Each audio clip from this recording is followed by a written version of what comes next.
அப்புறம் பார்த்துட்டு வந்தோன்னே அவரும் நானும் தான் ஐக்கின் பாதம்ஸ் போனோம். அந்த அண்ணா மேம்பாலத்திட்ட ஒரு இது இருக்கு, லைஃப் ஸ்டைலாக ஏதோ ஒன்று லேண்ட்மார்க், இது லேண்ட்மார்க் சம்திங், ஒரு புத்தக நிறுவனம். இங்கெல்லாம் போய் அந்த புத்தகங்களை தேடி 50,000 ரூபாய்க்கு புத்தகங்கள், அதை வைக்கிறதுக்கு ஒரு 10,000 ரூபாய்க்கு சுழலும் ஒரு அலமாரி வச்சு அப்படி சுற்றினா ரொம்ப நாள் வரைக்கும் அங்கே தான் இருந்தது. அன்பளிப்பு திமுக இளைஞரணி என்ற பெயரால் எழுதியிருக்கோம். அது இதை கொடுக்கறதுக்கு கடற்கரை கூட்டத்துக்கு நாங்கள் போகிறோம். இல்லைன்னா எங்களை மேடையில் அப்போல்லாம் ஏற்ற மாட்டாங்க, அவரையும் சரி எங்களையும் சரி ஏற்ற மாட்டாங்க. நாங்களாம் சின்ன ஆளுகன்ற ஒரு கருத்து. இதை கொடுக்கணும்னு சொல்லிட்டு மேலைக்கு போயிட்டோம். அவரும் நின்றுட்டு தான் இருப்பார், நான் அங்கிட்டு தான் நின்றுட்டு இருப்பேன். அப்படி இருந்து வளர்ந்தவர் தான் இன்னைக்கு இந்த இயக்கத்தை நடத்துகிற தலைவர். அதுதான் நீங்கள் கவனிக்கணும். ஏதோ திடீர்னு வந்து ஒரு பதவியில் வந்து உட்காரல, படிப்படியாக உழைச்சி தெருவாக போய் கொடியேற்றி கூட்டம் பேசி போராட்டங்களில் கலந்து சிறைச்சாலைக்கு போய் பக்குவம் பெற்று பயிற்சி பெற்று இப்போ இந்த கட்சிக்கு தலைவராக இருந்தார். 5 ஆண்டு காலம் முதலமைச்சராக இருந்தார். எங்களுக்கு இருக்கு இல்லைங்கிறதான் இல்லை, திமுகங்கிற கட்சியின் கொடி எங்கள் கையில் இருக்கு. இந்த கட்சியினுடைய லட்சியங்கள் எங்களிடம் இருக்கு. அதை கொடுக்கறதுக்கு போனப்போ என்ன வேடிக்கைனா, இன்னைக்கு நான் பெரிய பெரிய தலைவர்கள்லாம் பார்த்துட்டேன்.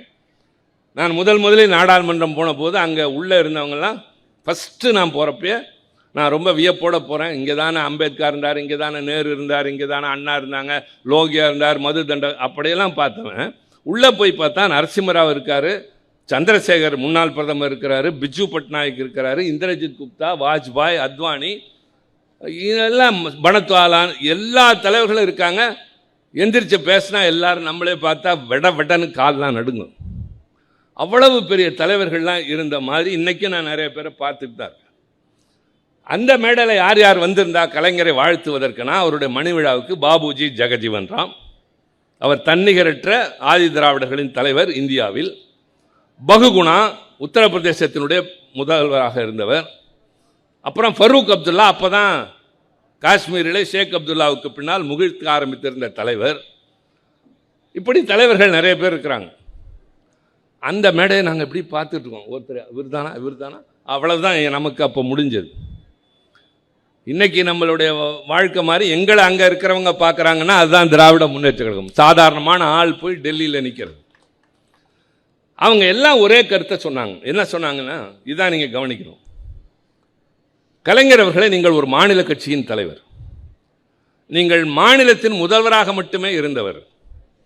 ஆனால் டெல்லி முக்கியமான கட்டங்களில் விவாதிக்கிற போது, அரசியல் பிரச்சனைகளை பேசுகிற போது உங்கள் பெயர் வராமல் இருந்ததில்லை. உங்களுடைய அசைவுகள் எங்களை பல நேரங்களில் யோசிக்க வைத்திருக்கின்றன. அவசர நிலை காலத்தில் இந்தியாவிலேயே அந்த அவசர காலத்தை துணிந்து நின்று எதிர்த்த 2 மாநிலங்களில், முதலாவது தமிழ்நாடு, 2வது குஜராத், அது கூட கொஞ்ச நாளில் ஆழ்ந்து அமைந்து போனது. ஆனால் அணையாத ஒரு புரட்சி மண்ணாக தமிழ்நாடு விளங்கியதற்கு கலைஞர் நீங்கள் தான் காரணம். எனவே நாங்கள் இப்போது அழைக்கிறோம். என்ன சொல்லி? நீங்கள் ஒரு மாநில எல்லைக்குள்ளே நின்று விடாதீர்கள், அகில இந்திய அரசியலுக்கு வாருங்கள், உங்களை பிரதமராக்குகிறோம், குடியரசுத் தலைவராக்குகிறோம் என்றார். எங்களுடைய வயதுக்கு அல்லது என்னுடைய வயதுக்கு அப்போது நினைத்தது, பலே தலைவர் குடியரசுத் தலைவராக போகிறார், பிரதமராக போகிறார் என்று எண்ணினேன். என்னோடு சிலரும் சேர்ந்து எண்ணி இருக்கலாம். கலைஞர் பேசுகிறார். அதுதான் இளைஞர்கள் குறித்து கொள்ள வேண்டியது. ஒரு கட்சிக்கு வந்த உடனே பதவி வந்த உடனே அதில் அடையாளம், அதில் ஒரு அதிகாரம், அது இல்லைன்னா காண போகிறது அல்ல. நான் மிசாவிலிருந்து வந்து 20 ஆண்டுகளுக்கு பின்னால் தான் எனக்கு முதல்ல தேர்தலிலேயே இடம் கிடைச்சது. அதுக்கு பின்னால் இடைவெளி விட்டு நான் தொடர்ந்து இருந்துட்டு இருக்கேன், அது வேற. ஆனால் அதுவரை பொறுத்திருக்கிற தன்மை இருந்தது. 20 ஆண்டு காலம் மாவட்ட மாணவரணி அமைப்பாளராக, இளைஞரணி அமைப்பு குழு உறுப்பினராக, இளைஞரணி துணைச் செயலாளராக, மாணவரணி செயலாளராக, இப்படியெல்லாம் இருந்ததற்கு பின்னால் தான் நான் நாடாளுமன்றத்திற்கு வாய்ப்பு எனக்கு கிடைச்சது. அப்படி ஒரு பக்குவத்தையும் கலைஞர் எங்களுக்கு வளர்த்திருந்தார். பதவி வருது இல்லை, தேர்தல் வாய்ப்பு வருது இல்லை, கலைஞருக்கு பின்னாடி நிற்கணும்னு அப்படி ஒரு ஈர்ப்பு, இந்த கொடி மேலே ஒரு பாசம், அது ஒரு இனம் புரியாத ஒன்று. என் திருமணத்தின் போது பட்டு வேட்டி எடுத்து கொடுத்த போது நான் கட்டிக்கொள்ள மறுத்தேன். என்னங்க திருமணத்துக்கு நாங்கள் கருப்பு சேப்பு போட்டு தரீங்களா, கட்டிக்கிறேன்னு. இதுக்காண்டி என் மனைவியின் தந்தை வந்து காஞ்சிபுரத்தில் ஒரு வேட்டி அப்போ செஞ்சு கொண்டு வந்தார். இப்போல்லாம் கிடைக்குது.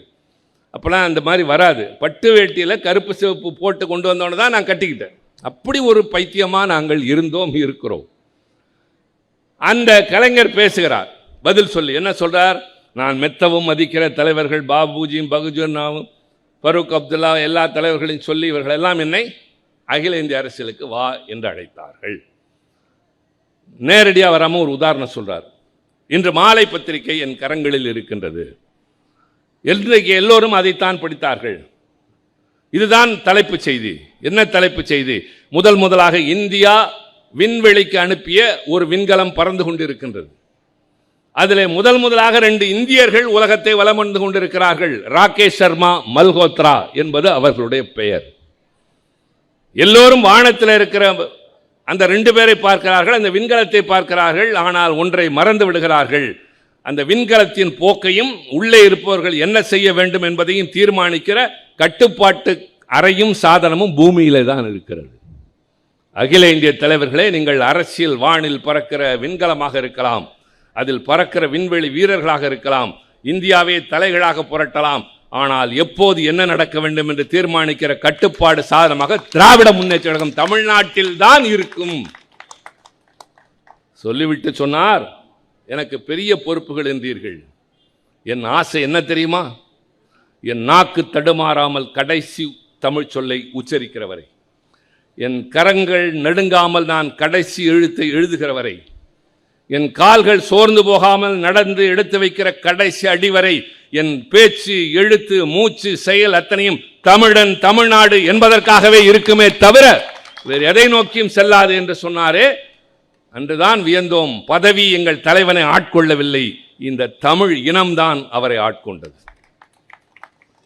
அவர் உருவாக்கி வைத்து விட்ட போன வெறும் புகழஞ்சலி என்பது கூட அல்ல, நான் புகழ் நினைவை போற்றுகிறோம். அவருடைய புகழினை, அவருடைய நினைவுகளை, அவருடைய ஆற்றலை, அறிவை, சாதனைகளை பேசினால் ஒரு நாள் முழுவதும் பேசிக்கொண்டே இருக்கலாம். தம்பி அதை ஒரு கருத்தரங்கமாகவே நடத்தலாம். அதை செய்யக்கூடிய வல்லமை அவருக்கு உண்டு. செயல் வீரன்.